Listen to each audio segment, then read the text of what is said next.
నేను చూపిస్తాను. సింపుల్గా చేశాను ఈరోజు. దాన్ని బీరకాయ పప్పు,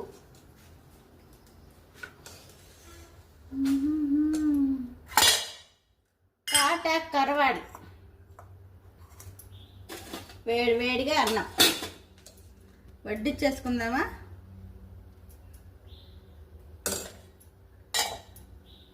తాటాకు చేపలు రేణిగుంట సంతలో తెచ్చిన.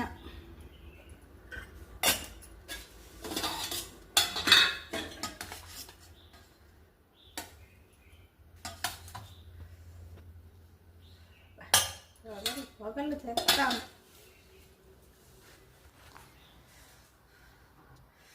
ఈ బీరకాయ పప్పు అండి చాలా బాగుంటుంది. మన తోటలో బీరకాయలు కదా, సూపర్ టేస్ట్ ఉన్నాయి.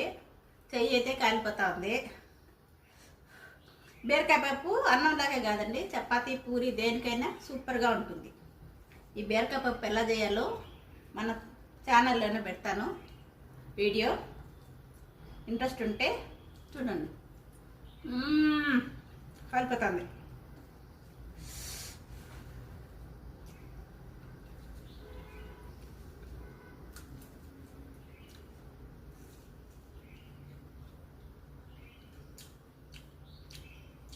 కరవాడు తీసుకునేటప్పుడు ఉప్పు లేని కరవాడు తీసుకోవాలండి. ఉప్పు ఉన్నదనుకోండి తినలేము. అందుకని ఉప్పు లేనిదన్నా తీసుకోవాలా, లేదా సగం ఉప్పు ఉండేదన్నా తీసుకోవాలి. ఇది చిన్న టిప్పు.